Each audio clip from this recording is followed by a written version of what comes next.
You are listening to the QSRweb podcast. Hello again, everybody. Certainly hope your day is going well, and thanks so much for popping in for another edition of the QSRweb podcast. I'm your host, QSRweb editor Shelley Whitehead, and if you have smellicasting, I hope you could catch the heavenly scent of fresh-baked pretzels, because that's what this week's guest brings with her wherever she goes, in her role as CEO of Wetzel's Pretzels. So sit tight. Our interview with Wetzel's Pretzels' Jennifer Schuler is right around the corner. Are you a supplier or a brand working to elevate the customer experience? The Interactive Customer Experience Association connects brands, suppliers, agencies, and more who are working to create transcendent customer experiences. Let's work together to create a better customer experience ecosystem for us all. Join the ICX Association today at icxa.org. Well, they've been around in some form or another since well before Christ, according to Atlas Obscura, but those big twisted salty knots of dough known as soft pretzels may be more popular now than ever.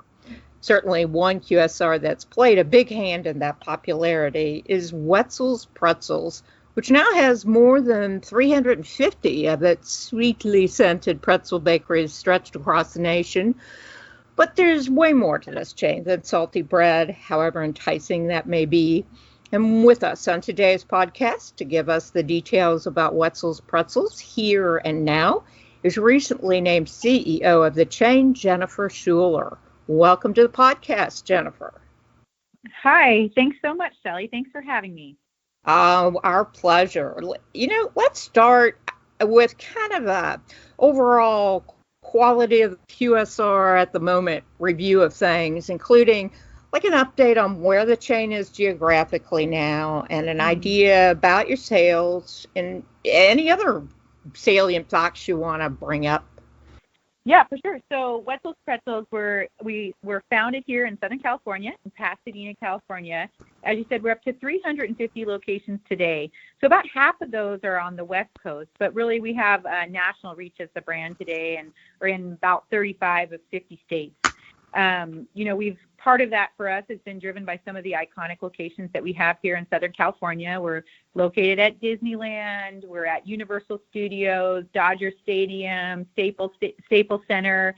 So really for the LA market, it's a pretty iconic brand. And as a result of that, we get some great exposure on a national basis as well. So the brand has started in California, but really grown to be a nationwide brand.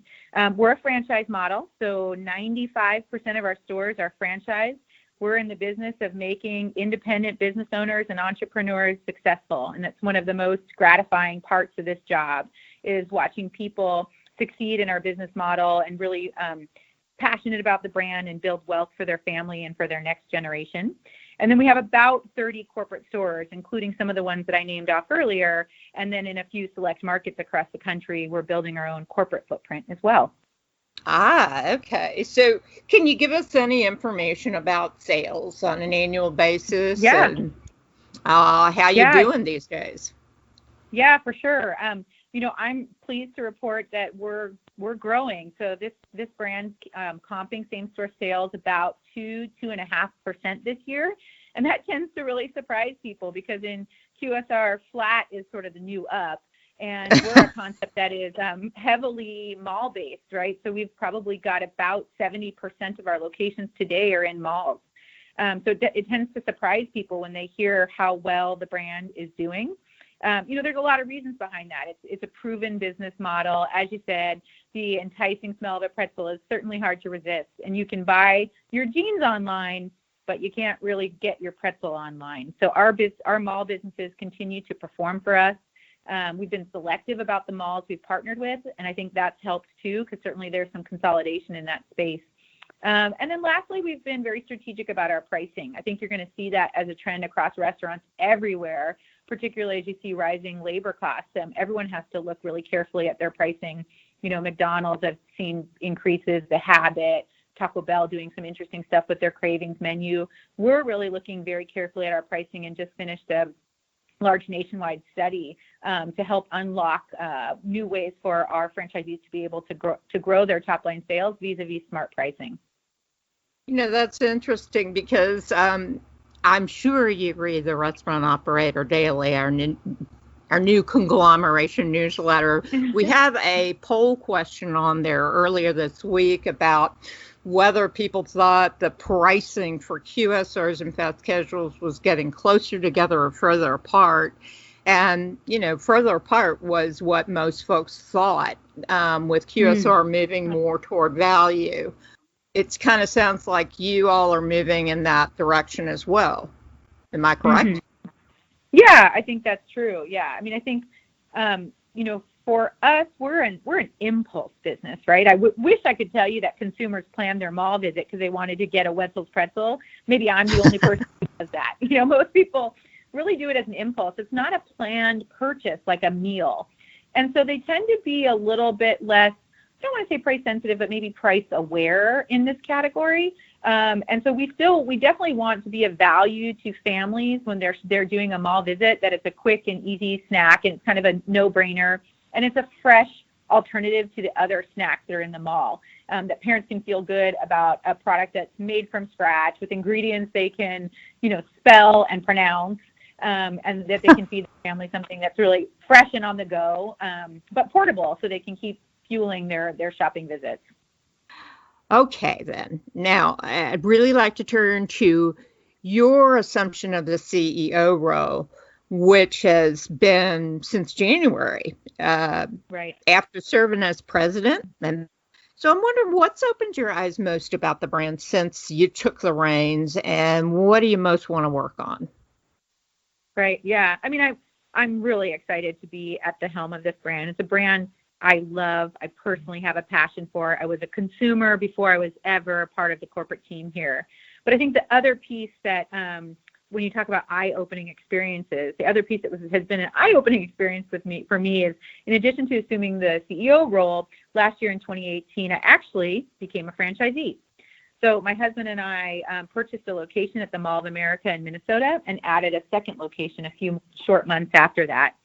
You may ask why Minnesota. I actually lived there when I worked for General Mills after business school. I was there for 5 years in brand management. So it's an area we know well, a place we love to go, and Mall of America was a fantastic opportunity for us. So I think that experience has really given me an insider's look and an intimate understanding of what it takes to run these businesses, the challenges the franchisee has, and the responsibility and opportunity that the franchisor has to help refine their business model and find paths to growth to make our franchisees successful and help them have growing businesses year over year. Kind of related to this, Jennifer, is your role as a woman, as a leader.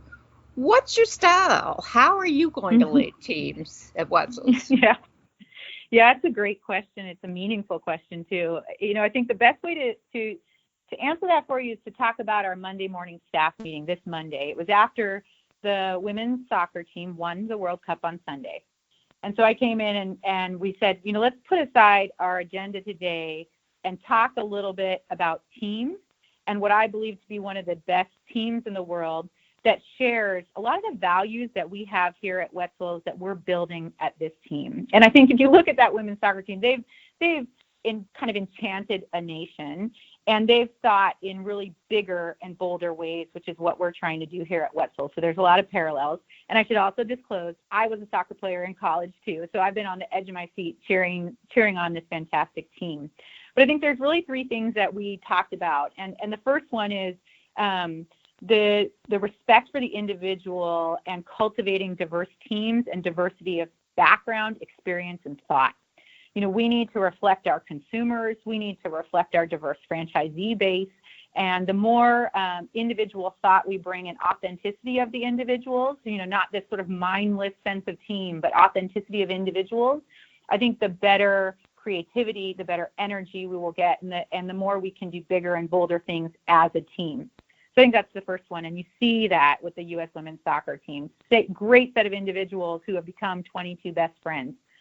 The other one is determination and grit to win. I just love their focus, their single-minded focus on winning. And that's a lot of what I've done here is really shared the vision around what we're trying to do, what winning looks like, and we get together as a team weekly and monthly to check in against that scorecard, and are we getting there? And watching that U.S. women's soccer team, they're really calm under pressure.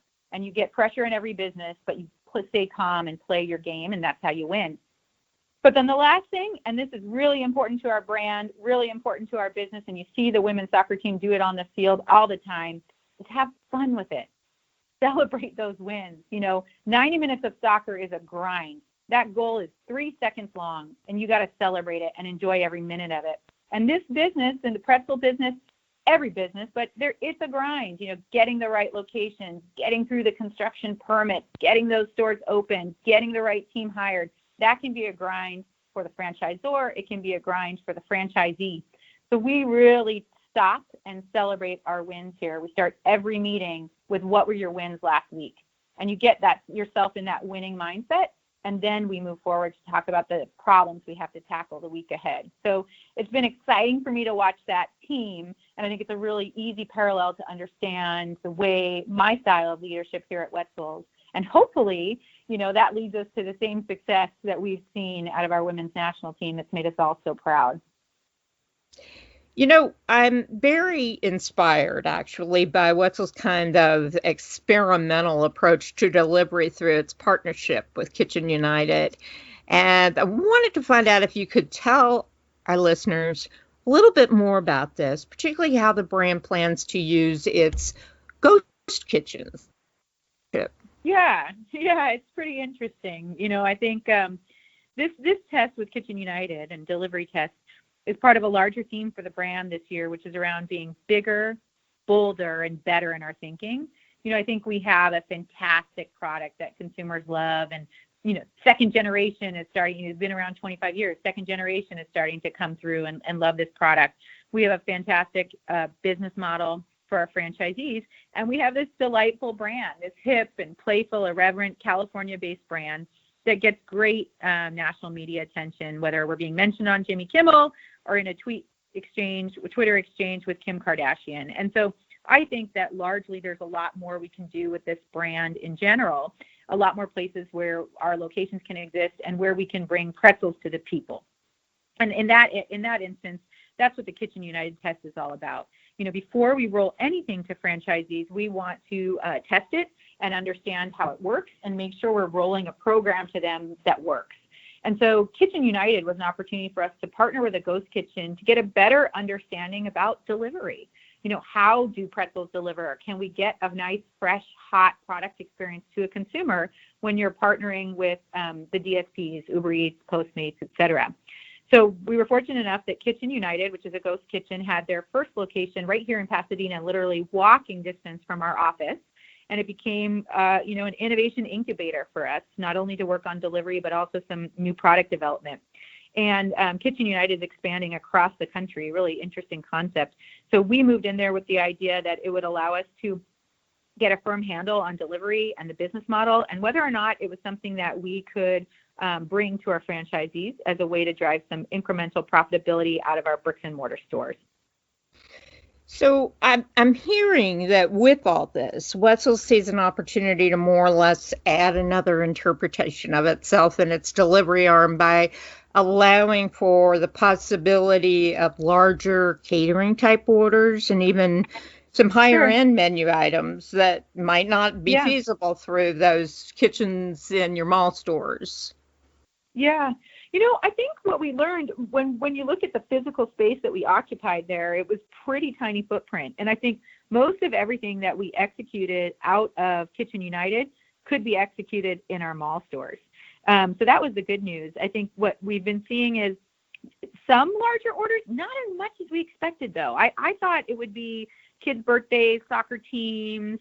We haven't seen so much that, but we have seen much higher average ticket than we see in the store. So more multiple items on a ticket than we would see in a mall location in general. So whether that's ordering for a household or a family gathering, we definitely have seen that in our orders.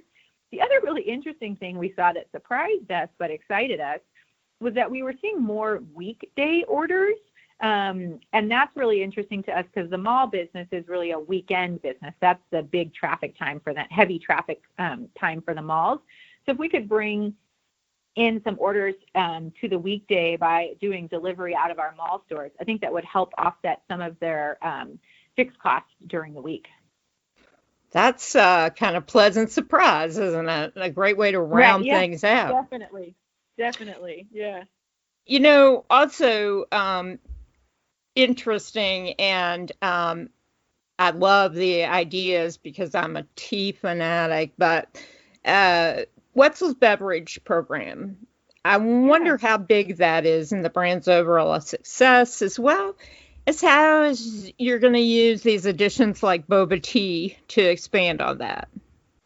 Yeah, so we really try and keep, one of the hallmarks of this concept is keeping it simple. It's pretzels, hot dogs, and lemonade.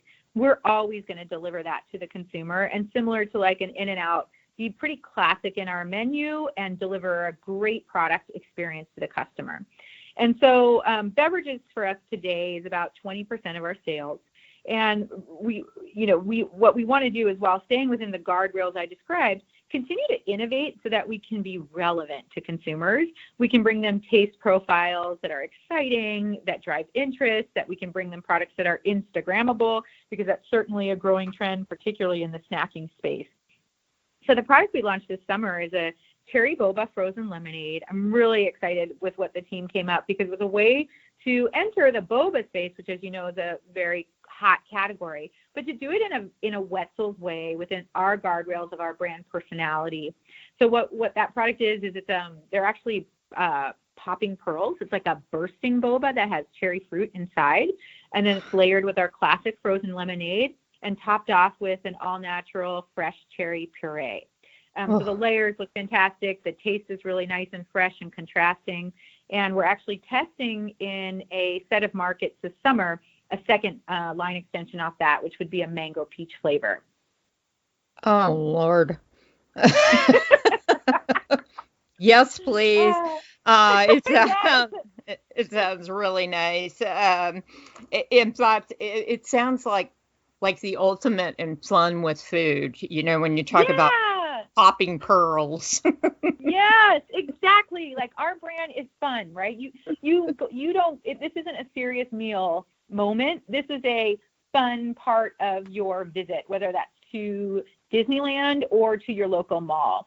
And so that's exactly what we wanted the product to do, to be fun and playful. And in fact, it got included. Good Morning America did a roundup of the best products in Disney summer products and 4th of July treats, and it actually got included as one in the roundup there. So we were really proud of that.